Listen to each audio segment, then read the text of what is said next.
Μην κατεβαίνετε, λέει, ανεβείτε.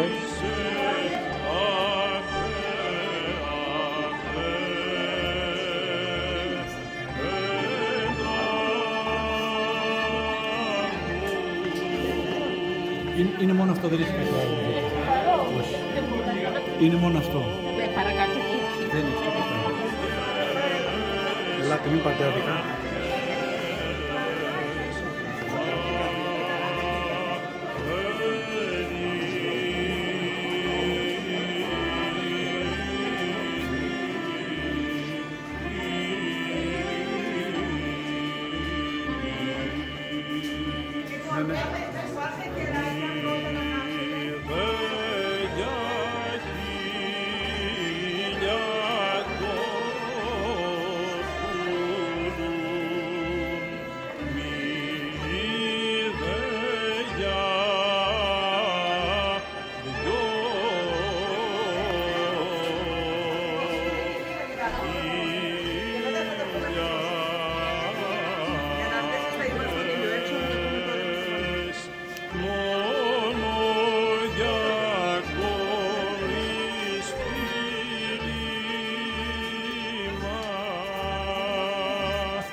Στη φυλακή του Χριστού. Το πρετόριο ξεκίναγε από εδώ έως την κροματική κολυμβήθρα που είδαμε οι πέντες του Άς Έκουσα.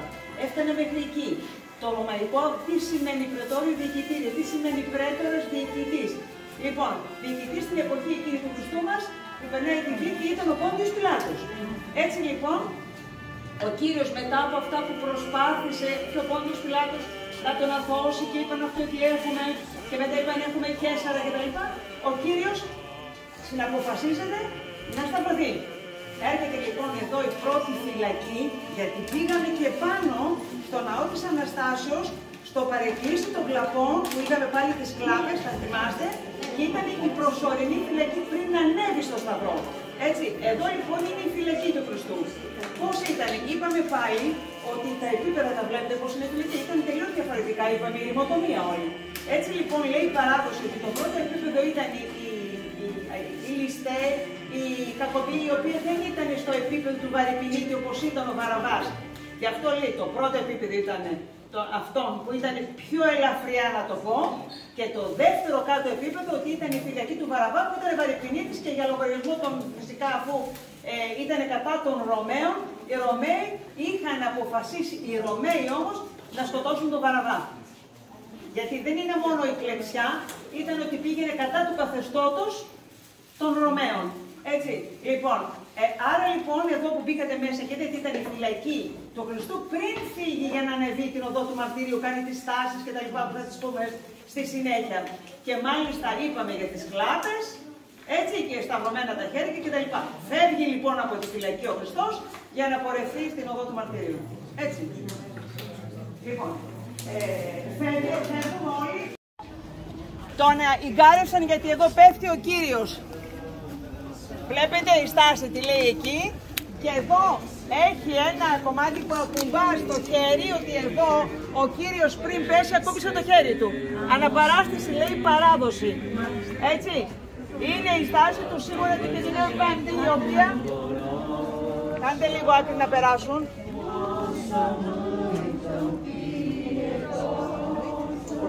Είναι βραζιλιάνικη. Καθολική, Κάρεγα.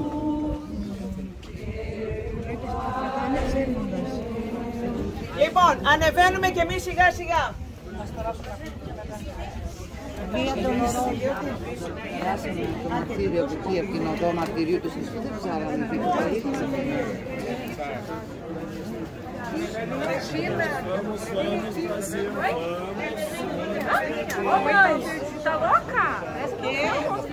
Ελάτε λοιπόν, πέφτει ο Κύριος έτσι, στο χέρι σας όλοι, ο Χριστέλια που πάει το χέρι του εδώ, έτσι.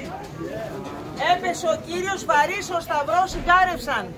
Έτσι, βαρύς ο σταυρός, μεγάλος. Και θα πούμε και από τι υλικό ήταν το ξύλο, λίγο παραπάνω, δεν γίνεται εδώ. Είναι εδώ. Εδώ έπεσε και τι έγινε. Και κούμπησε το χέρι. Τι είναι γραφτό? Α, δεν τα ακούσανε. Λοιπόν, είναι η στάση, έρχεται ο Κύριος από το πρωί. Ανεβαίνετε οι άλλοι σιγά σιγά προς τα πάνω. Έρχεται ο Κύριος. Έρχεται ο Κύριος από το πριτόριο από κάτω, από τη φυλακή. Παίρνει το σταυρό και ανεβαίνει. Πέφτει εδώ σε αυτό το σημείο και έρχεται ο Σίμωνος η Κυρηναίας που ακούμε στο Ευαγγέλιο και τον εγκάρισαν, του είπανε να σηκώσει το σταυρό του Κυρίου. Σηκώνει το σταυρό του Κυρίου και ανεβαίνει να βοηθήσει τον Κύριο να ανεβαίνει, γιατί ήταν το βάρος μεγάλο του σταυρού. Ήτανε το στεφάνι το οποίο βέβαια έτρεχε το αίμα. Ο Κύριος είχαν ρίξει βουρδουλιές, δηλαδή είχαν χτυπήσει τον Κύριο εκεί στο Ρωμαϊκό Πρετόριο. Καταλαβαίνετε ότι η κούραση, το βασανιστήριο, όλα αυτά δεν μπόρεσε και έπεσε κατά το ανθρώπινο πάντα, έτσι, γιατί κατά το θεϊκό δεν θα μπορούσε να γίνει. Λοιπόν, άρα λοιπόν, πέφτει εδώ, τον βοηθάει ο Σίμωνος ο Κυρηναίας και συνεχίζει το δρόμο προς τα επάνω. Αυτό εδώ γίνεται σήμερα. Προσέξτε, επειδή πολλοί με ρωτάνε αν είναι πραγματικά το σημείο της ανόδου, της καθόδου. Εάν είναι 100 μέτρα, 200 μέτρα δεν έχει σημασία. Σημασία έχει ότι έκανε αυτή την ανωδική πορεία, λένε ιστορικοί. Στο περίπου, γιατί είπαμε ότι έγιναν σεισμοί, λοιμοί, καταποντισμοί, περάσαν 2.000 χρόνια, άρεξε η ερημοτομία και όλα άλλαξαν. Όμως όλα συγκλίνουν ότι από εδώ μέχρι αυτό ακολούθησε αυτή τη διαδρομή. Αν ήταν λίγο παράλληλα, λίγο πιο εκεί, δεν έχει να κάνει. Και μάλιστα λένε ότι η στάση είναι 14. Ο Κύριος όπως είναι κουρασμένος και τρέχει ο υδρότης, αλλά και το αίμα αφού φοράει το στεφάνι. Βλέπετε, βγαίνει η Βερονίκη και του σκουπίζει το πρόσωπο. Και μάλιστα λέει η παράδοση ότι αποτυπώθηκε το πρόσωπο του Κυρίου που βρίσκεται στην Ιταλία, όπως και πολλά άλλα. Βλέπετε το Ιεραμανδίνο.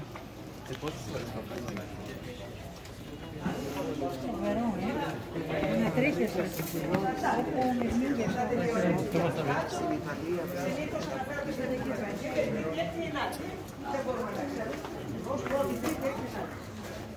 Σας να κλαίτε για τα αεροσόλυμα. έτσι ακριβώς. Το μετάνιωσαν μετά όλα.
Κιθάς από την Μητρόπολη Κιλκυσίου και την Καρδαγία. Είναι ειλικρινά μεγάλη χαρά μας, διότι δεχόμεθα προσωπικά υπό την πνευματική καθοδήγηση του Διακεκριμένου Ιεραρχών και Εκκλησίας της Ελλάδος, και αυτό έχει ιδιαίτερη σημασία για μας αλλά και για εσάς. Η Ιερουσαλήμ ως γνωστόν είναι μια πόλη που έχει ιδιαίτερη σημασία για όλο τον κόσμο, και αυτό οφείλεται στο γεγονός ότι η Ιερουσαλήμ είναι η μοναδική πόλη η οποία αναγνωρίζεται ως Αγία και Ιερά πόλη από όλες τις θρησκείες και από όλα τα έθνη και από όλο τον κόσμο ανεξαρτήτως, και αυτό βεβαίως οφείλεται στο γεγονός ότι η Ιερουσαλήμ και γενικότερα οι Άγιοι τόποι είναι άρρηκτα συνδεδεμένοι με την Ιερά Ιστορία. Και ποια είναι η Ιερά Ιστορία? Είναι η ιστορία της Αγίας Γραφής, είναι η ιστορία της ευκαιρίας του ανθρώπου, είναι η ιστορία η οποία ξεκινά με τον προφήτη, με τον πατριάρχη Αβραάμ, να βάλει σάπια και οστά στο όρος συνά με τον προφήτη Μωυσέα, και κορυφώνεται εδώ στην Αγία Γη, αφενός με την εξάρτηση του Θεολόγου με τη γέννηση του Χριστού στον τόπο του Ισραήλ, αφετέρου με το σταυρικό πάθος και του σωτήρου του Χριστού και την λίμνη ταφή του και την Ανάστασή του. Γι' αυτό το προσκύνημα μας εδώ έχει ιδιαίτερη σημασία, διότι η Αγία πόλη Ιερουσαλήμ και γενικότερα οι Αγίοι τόποι, όπως είπα, συνδέονται άρρηκτα με το μυστήριο της Θείας Οικονομίας, και εδώ σας δίνεται η ευκαιρία να έχετε μια άμεση επαφή, όχι απλώς νοερός, αλλά και πνευματικός, με το μυστήριο της Θείας Οικονομίας. Τα Πανάγια προσκυνήματα εδώ στην Αγία Γη διαφέρουν από οποιοδήποτε άλλο προσκύνημα της Γης, δεδομένου ότι του Κυρίου Γη και το πνεύμα αυτής, που σημαίνει ότι όλη η κτήση, όλη η γη είναι Αγία και Ιερά, και σε όλα τα μέρη της γης παντού υπάρχουν ιεροί και Άγιοι τόποι, υπάρχουν προσκυνήματα. Αλλά τα εδώ προσκυνήματα διαφέρουν, διότι συνδέονται άρρηκτα με γεγονότα και με προσωπικότητες της Αγίας Γραφής, τόσο της Παλαιάς Διαθήκης όσο και της Καινής. Ιδιαίτερα συνδέονται με το πρόσωπο του Σωτήρου ημών Χριστού, με τα θαύματά του και με το κήρυγμά του.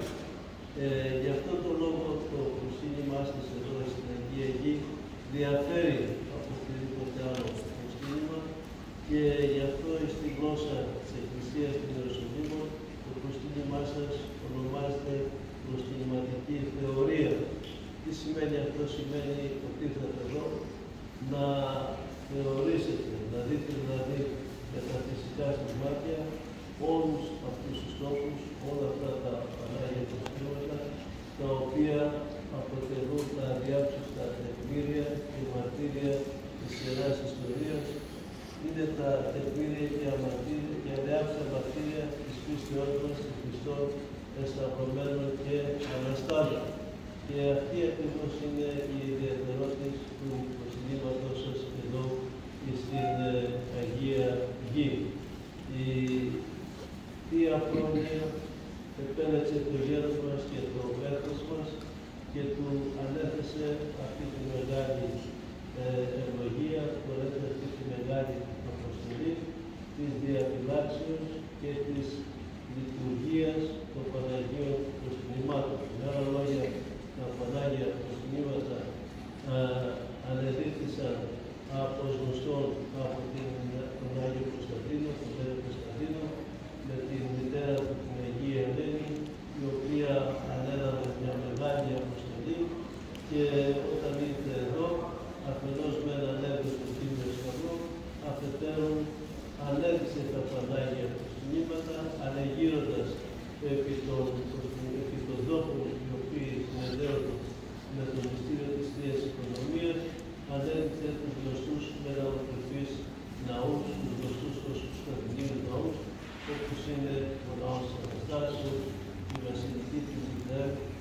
όσοι άλλοι λαοί στην Δευτέρα Περιοδική της Μέσης Ανατολής και ιδιαίτερα της Μέσης Παλαιστίνης. Η Ιδέα Αγία Ελένη στην προσπάθειά της να διατηρήσει τους τόπους αυτούς και τους αναποτελείς ναούς ως χώρους, ως τόπους λατρείας και προσευχής, εγκατέστη και ήρθε το τάγμα των σπουδαίων. Το τάγμα των σπουδαίων είχε σκοπό η αποστολή του Μάνωτο η σπουδή, δηλαδή η μέρημνα και η προδίδα των Παναγίων των Κοινωμάτων, και η συνέχεια αυτού του τάγματος είναι η σημερινή αγιταστική αδελφότης, η οποία έχει μια αδιάκοπη ενεργό παρουσία εδώ στην Αγία Γη διαμέσου των αιώνων, και για αυτόν τον λόγο οι πάντες αναγνωρίζουν το έργο και τις προσφοράσεις και την προσφορά του Πατριαρχείου Ιερουσαλήμου, ιδιαιτέρωσε του τάγματος των σπουδαίων της σημερινής αγιταστικής αδελφότητας, διότι χάρη στην παρουσία εδώ του τάγματος του των σπουδαίων, δηλαδή της σημερινής αγιταστικής αδελφότητας, τα Πανάγια, πολλά Πανάγια προσκυνήματα, τα οποία είναι κοινά σε πολλές περιπτώσεις μεταξύ ημών και των Ιουδαίων, αλλά και των Μουσουλμάνων. Γιατί ξέρετε, όταν οι Άραβες ήρθαν εδώ τον 7ο αιώνα, αυτοί δεν είχαν προσκυνήματα, απλώς υποφέρουσαν τα Ιουδαιοκριστιανικά προσκυνήματα. Και γι' αυτό υπάρχει αυτή η ιδιαίτερη σχέση μεταξύ ημών και των Μουσουλμάνων Αράβων, και όλοι αναγνωρίζουν το γεγονός ότι χάρη στην αγιταστική αδελφότητα διατηρήσαν και διεσώθησαν πάρα πολλά προσκυνήματα, και όχι απλώς διεσώθησαν και διατηρούνται, αλλά πολλά εκ των Παναγίων προσκυνημάτων μέχρι σήμερα διατηρούνται ως πόλη λειτουργίας, ως πόλη λατρείας. Και αυτό έχει ιδιαίτερη σημασία, και αυτή είναι η μεγάλη προσφορά της λειτουργικής αδελφότητας. Το προσκύνημά σας, όπως σας είπα, ονομάζεται προσκυνηματική θεωρία και έχει ιδιαίτερη σημασία, διότι αυτό το προσκύνημα θα συμβάλλει στην πνευματική προποφή σας και πρόοδο, αφού και εφόσον γίνει αφορμή η προσκυνηματική θεωρία αυτή των φυσικών ματιών, των ματιών του σώματος, να μεταφερθεί στα πνευματικά όματα, στα όματα δηλαδή της καρδιάς, διότι ο σκοπός της Εκκλησίας μέσω Χριστών είναι ένας και μοναδικός, να μας καταστήσει ικανούς και αξίους, να κατατίσσουμε στην θεωρία της δόξης του Θεού. Για μένα αυτός είναι ο μοναδικός και απόλυτος σκοπός της Εκκλησίας, να αξιωθούμε, να κατατίσσουμε στην θεωρία της δόξης του Θεού.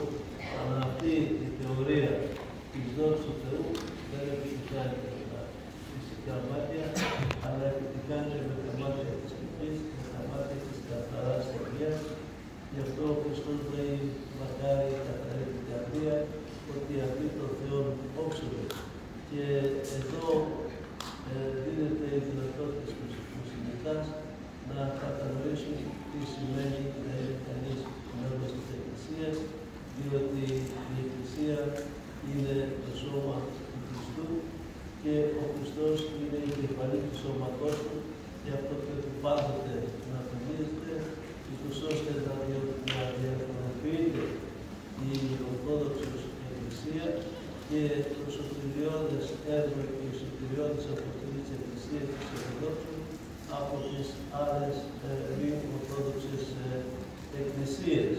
Αυτό έχει ιδιαίτερη σημασία, βλέπω, διότι η Ορθόδοξη Εκκλησία είναι η μοναδική εκκλησία η οποία διαφύλαξε και διαφυλάττει μέχρι σήμερα την αποστολική παράδοση και την αποστολική διαδοχή.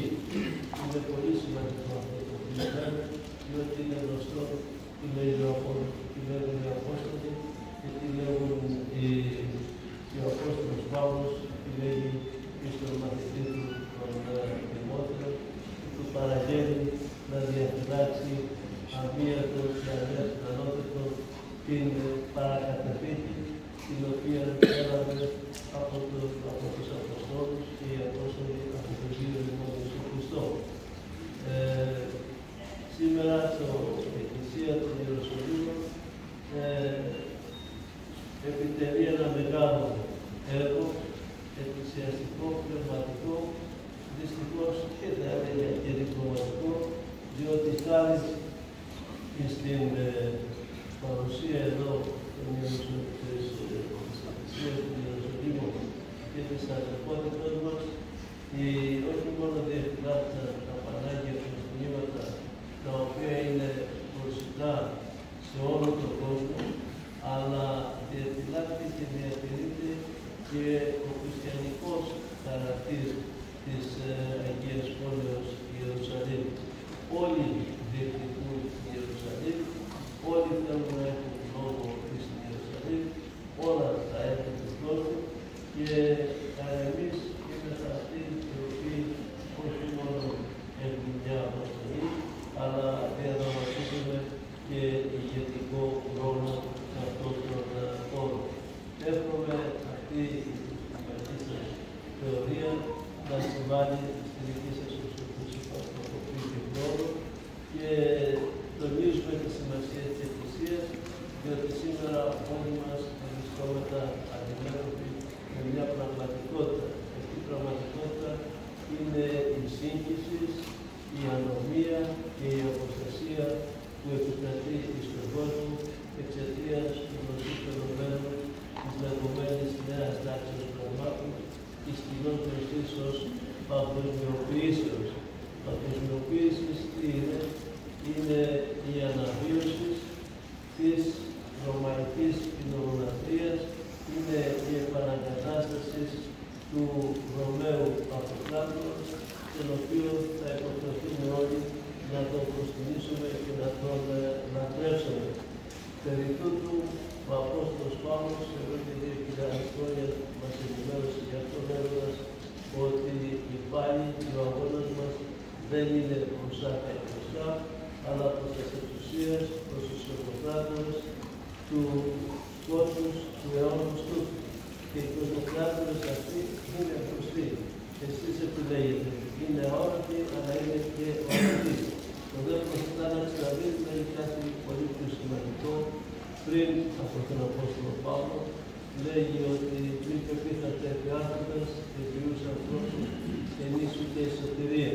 Με άλλα λόγια, μην έχετε εμπιστοσύνη στους κυβερνήτες και στις κυβερνήσεις του κόσμου τούτου, διότι είναι παιδιά ανθρώπων και όλοι υπόκειται στους νόμους της φθοράς και του θανάτου. Συνεπώς δεν υπάρχει σωτηρία αυτό. Γιατί το λέω αυτό? Διότι εάν θέλουμε να διαφυλάξουμε και να διατηρήσουμε την ταυτότητά μας, είτε η ταυτότητα αυτή πρόκειται για ταυτότητα περί της πίστεώς μας, περί της θυσίας, περί της πολιτισμού μας, περί της βιολογικής ταυτότητας. Ένας και μόνος θεσμός είναι αυτός ο οποίος μπορεί να μας διαφυλάξει και αυτός ο θεσμός είναι η Εκκλησία. Διότι η Εκκλησία είναι ο μοναδικός θεσμός ο οποίος εγγυάται τον απόλυτο σεβασμό και την απόλυτη ελευθερία. Αν πιστεύουμε στην ελευθερία, μόνο εν Χριστώ υπάρχει πραγματική και ουσιαστική ελευθερία. Εδώ σας δίνεται η ευκαιρία να κατανοήσετε τι σημαίνει κανείς να πιστεύει εις Χριστόν εσταυρωμένον και αναστάτων. Ως γνωστόν, ο Κύριος ημών Ιησούς Χριστός προετήθη από τον Πιλάτο όταν του είπε ότι εγώ είμαι η αλήθεια. Και ο Πιλάτος λέει και τι είναι η αλήθεια. Και αυτό το ερώτημα είναι ένα υποστήχο υπαρξιακό ερώτημα και αυτό το ερώτημα προφέρει πάρα πολύ. Δηλαδή, πολλοί είναι αυτοί οι οποίοι είναι χριστιανοί και ορθόδοξοι, αλλά είναι κατ' όνομα χριστιανοί. Και πάρα πολλοί αμφισβητούν την θεότητα του προσώπου του Χριστού, αλλά κανείς δεν μπορεί να αμφισβητήσει την ιστορικότητα του προσώπου του Χριστού. Γιατί το λέω αυτό? διότι η απάντηση στην πρόκληση του Πιλάτου Χριστή αλήθεια είναι εδώ, είναι η απάντηση. Γιατί εδώ, διότι η Χριστή αλήθεια σημαίνει η Ανάσταση του Χριστού, είναι η αλήθεια. Αλλά εδώ η Ανάσταση, την Ανάσταση του Χριστού δεν τη ζούμε μόνο νοερός και πνευματικός, αλλά και φυσικός. Είναι ο τόπος όπου έγινε αυτός. Είναι ο τόπος, εδώ είναι ο τόπος της Αναστάσεως, διότι ο τόπος του τάφου του Χριστού, το μνήμα του Χριστού είναι εδώ, είναι κενό και ουδής μέχρι σήμερα αμφισβήτησε την ιστορικότητα του προσώπου του Χριστού, ουδής αμφισβήτησε το σταυρικό πάθος του Χριστού, διότι ο τόπος του Γολγοθά μιλάει, είναι ζωντανός, πολλώδε μάλλον ο τάφος του Χριστού είναι εκπλήριο και μαρτύριο ότι όντως εδώ εσταυρώθη και εδώ ετάφη του Κύριου Ιησούς Χριστός. Καλώς ήρθατε και άξιο το Χριστού και είμαστε. Σας ευχαριστούμε. Ερχόμαστε από τη Ιερά Μητρόπολη Πολυελληνής και Κηφισίου, όσο και όσοι έρχονται από τη Ιερά Μητρόπολη Αιτωλίας και Ακαρνανίας. Είναι μεγάλη χαρά μας, διότι εκπληρώνεται ένας πόθος πολλών ετών για πολλούς άλλους προσκυνητές, οι οποίοι έρχονται για πρώτη φορά και έχουν την ευλογία να προσκυνήσουν τον Πανάγιο Τάφο του Κυρίου μας και όλα τα υπόλοιπα προσκυνήματα, τα οποία με αυταπάρνηση και με ζήλο φυλάει η Ελληνική Αδελφότητα από αιώνα. Χαιρόμαστε που παρά το εμπορευμένο πρόγραμμά σας δεν κάθε χρόνο μας δεχτείτε και να πάρουμε την ευλογία σας, διότι αυτό μας δίνει δύναμη και θάρρος και χαιρόμαστε διότι στέκεστε πάντα κοντά μας, κοντά σε όλους τους προσκυνητές, που και εμείς από τη δική μας πλευρά, από το ταπεινό μας μετερίζει, πνευματικά να ξέρετε πως ερχόμαστε πάντοτε υπέρ του Παναγίου Τάφου και υπέρ πάντων όλων όσοι βρίσκεστε εδώ και φυλάτε θερμοπύλες. Γνωρίζουμε τον αγώνα τον οποίο πραγματοποιείτε καθημερινά μέσα σε πολλές συμπληγάδες, τόσο εσείς, όσο και τα μέλη της Ιεράς Συνόδου, όσο και τα μέλη της Αδελφότητος. Γι' αυτό δεχτείτε την υγική μας προσευχή, το σεβασμό μας και την αγάπη μας. Ευχόμαστε να έχετε δύναμη, ούτως ώστε να συνεχίσετε να φυλάτε θερμοπύλες και να χαίρετε η καρδιά μας, διότι προσκυνώντας σε κάθε προσκύνημα βλέπουμε πάντοτε την ελληνική σημαία και τη σημαία της Αγιοταπικής Αδελφότητος. Παρακαλώ πολύ να δεχτείτε ένα ταπεινό δώρο από εμάς, από τον Κυρικής.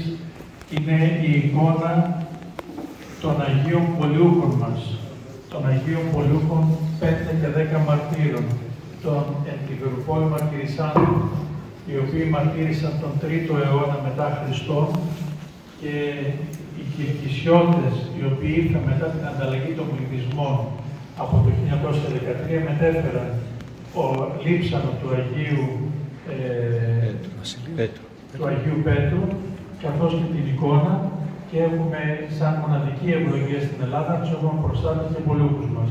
Ευχόμαστε ταπεινά να σας ενισχύουν στο πολύπλοκο έργο σας.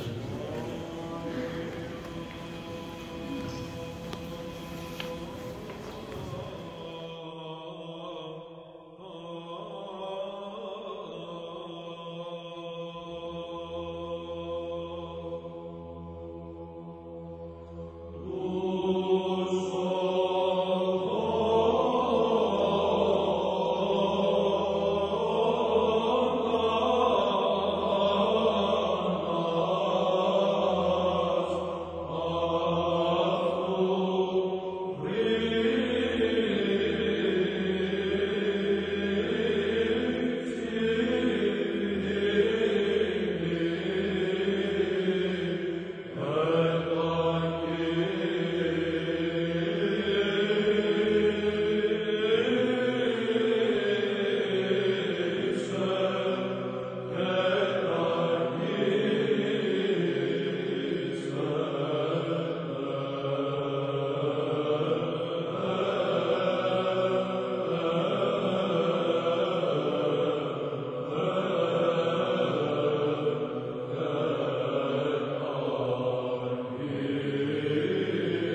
φίλος θα βάλει τώρα.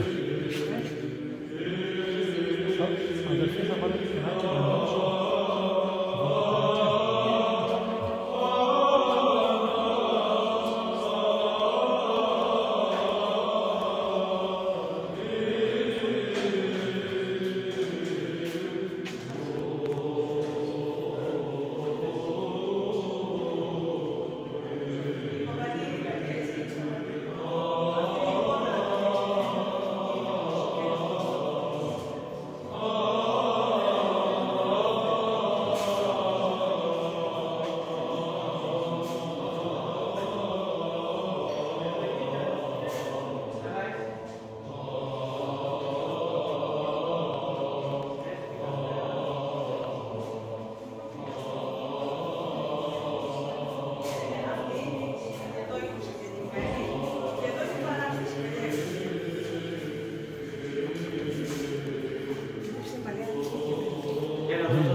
Για ελάτε, ναι.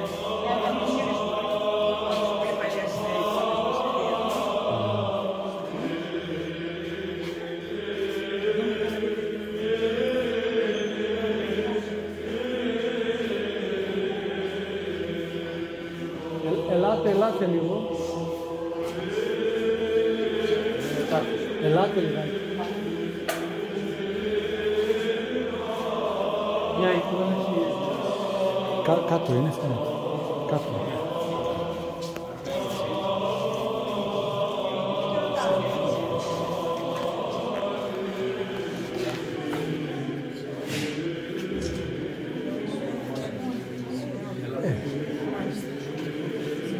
Το ίδιο εννοώ. Ελάτε λίγο.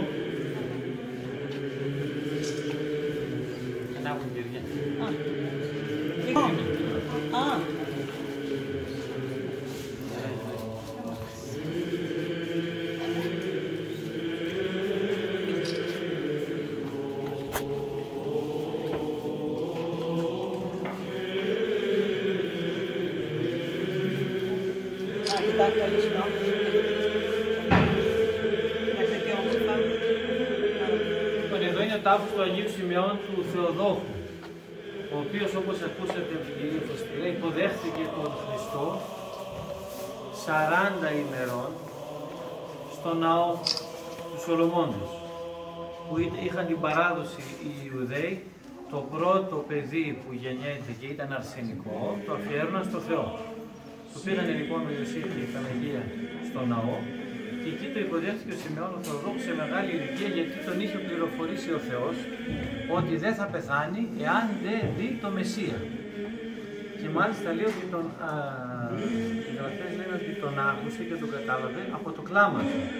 Έκλαψε ο Χριστός και τον έψαχνε μέσα στο ναό, τον βρήκε και είναι η λεγόμενη γιορτή, η Παπαντή του Χριστού, 2 Φεβρουαρίου, ή σαραντισμός της Παναγίας.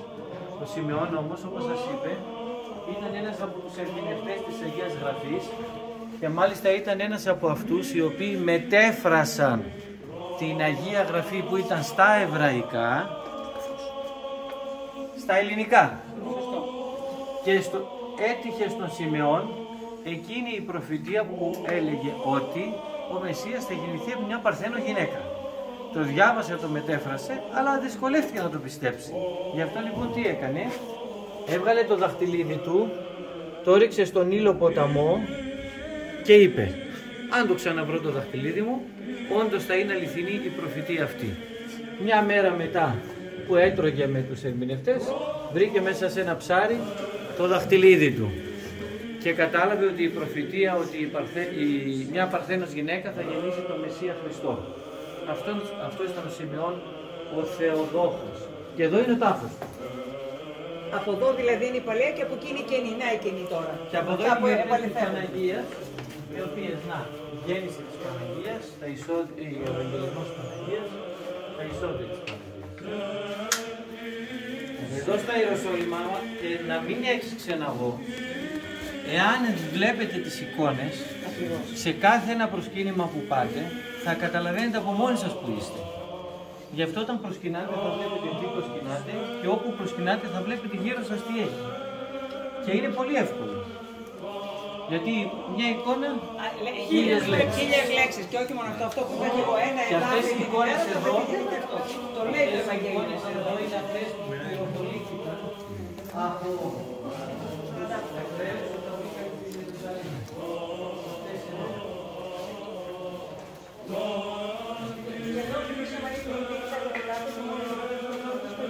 Το που είναι στο Κάρι. Να ψάχνουμε το αποδείκιο της Παπαγγέλης.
Υπόθω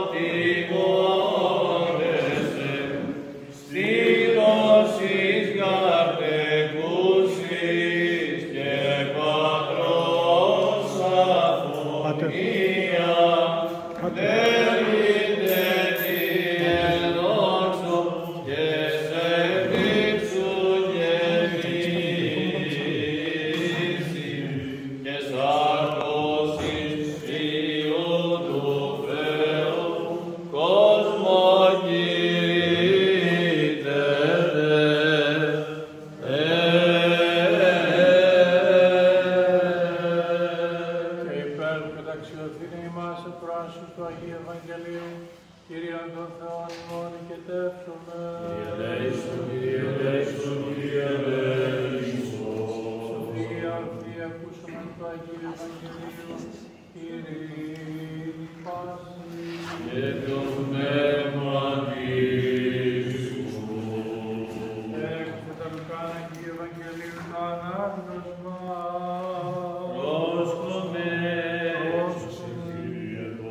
Έντες ημέρες εκείνες Αναστάσα Μαριά με πορεύθη εις την ορεινή τα σπουδή της πόλην Ιούδα και εισήλθεν εις τον οίκον Ζαχαρίου και εις πάσατο την Ελισάβετ και γένετος ήκουσεν η Ελισάβετ των ασπασμών της Μαρίας εσκύρτησε το βρέφος εν την κοιλία αυτής και πρίστη πνεύματος Αγίου η Ελισάβετ και ανεφώνησε φωνή μεγάλη και είπε «Ευλογημένη εσύ εν γυναίξη και ευλογημένος ο καρπός της κοιλίας σου και πόθεν μη τούτο είναι έρθει μη του Κυρίου μου πρόσμε, ιδού γάρωσε γένεται φωνή του ασπάσμου σου εις τα ότα μου, εσκύτησε το βρέφος αναγαλιάσει εν την κοιλία μου. Και μακαρία η πιστέψασα ότι έστε τελείωσης της λαλημένης αυτή παρακυρίου. Και είπε Μαρία, μεγαλύνει η ψυχή μου τον Κύριον και γαλίασε το πνεύμα μου επί το Θεό το σωτήρι μου, ότι επέβλεψεν επί την ταπείνωση της δούλης αυτού, ιδού γάρα που την μακαριούσι με πάσε γενέ, ότι επίσης με μεγαλείο δυνατούς και Άγιο το όνομα αυτού. Έμεινε δε Μαριά μου συν αυτή, ως η μήνας 3 και υπέστρεψε εις τον οίκον αυτή.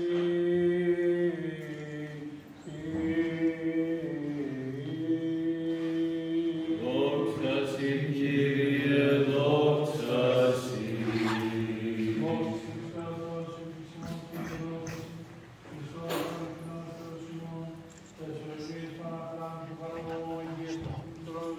Δυνάμεις μήκους οποίου σταυρού χάρη του Παναγίου και ζωοδόχου τάφου, προστασίες τιμήν επουρανίων αήλων δυνάμεων σωμάτων, οικεσίες τιμήν δόξου προβητροδόμιου του Ιωάννου, των Αγίων δόξου και πανεπιστήμων Αποστόλων, των Αγίων δόξου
χωρώντες οι μάγοι, ασυνήθους νέου αστέρος, αρτιφάους, ουρανίου υπερλάμβοντος, Χριστόν βασιλέα ετεκμήραντο εκεί, γεννηθέντα Βηθλεέμ τη σωτηρίαν ημών. Ιησού Χριστέ ο Θεός ημών, ανέτειλε το κόσμο το φως το της γνώσεως, εν αυτή γάρη της άστρης λατρεύοντες, υπό αστέρος εδιδάσκοντο, σε προσκυνήν των ηλίων της δικαιοσύνης και σε γινώσκη εξ ύψους ανατολή, Κύριε δόξα σοι. Η Παρθένος ημερών των υπερουσίων τύχη και ηγήτως φιλεών, το απρόσιτον προσάγει.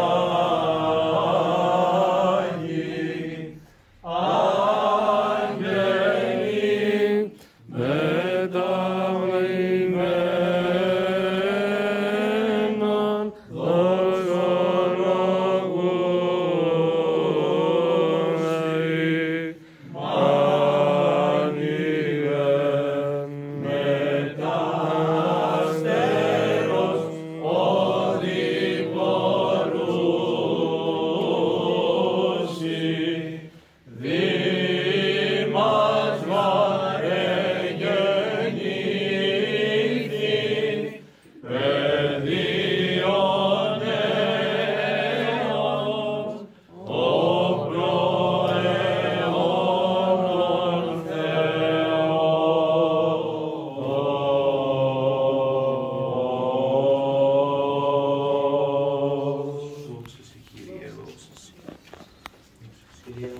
Ναι, θα κάνω εδώ ένα κομμάτι και μετά θα βγούμε έτσι. Λοιπόν, είμαστε στο πραγματικό σημείο εδώ που έγινε η γέννηση του Κυρίου Μονού Ιησού Χριστού. Σε αυτό το σημείο εδώ που είναι το αστέρι.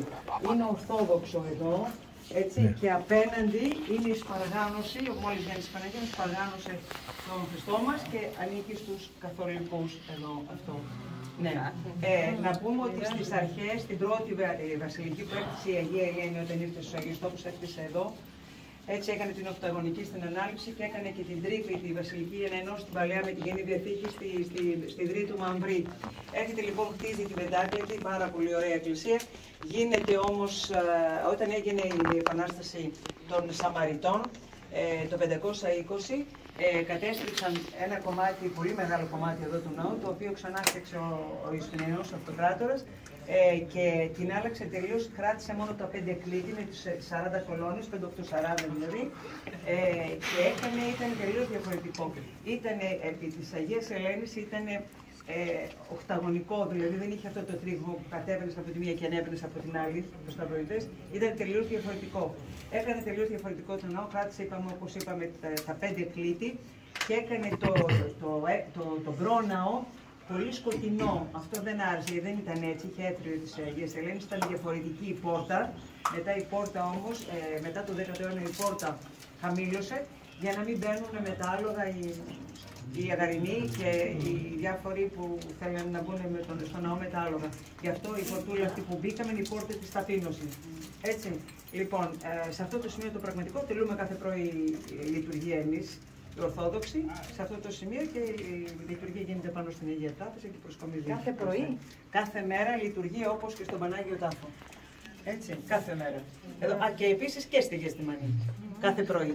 6 με 8, 6,5 με 8,5 εδώ. Και την Κυριακή τελούνται 2 λειτουργίες. Μία επάνω στο καθολικό και μία κάτω. Εδώ. Έτσι. Εδώ απλώς τελειώνει λίγο πιο γρήγορα από ό,τι θα τελειώσει το καθολικό.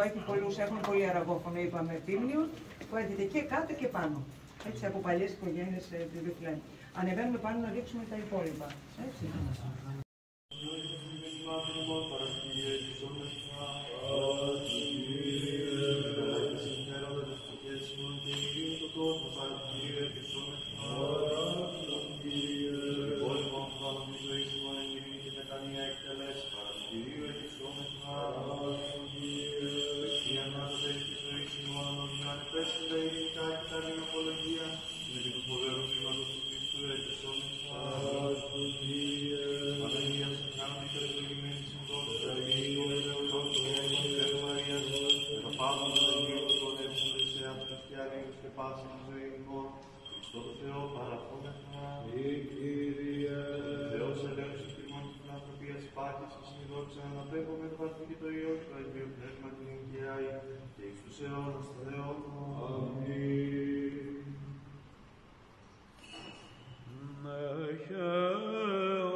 Παρθένου, λαοί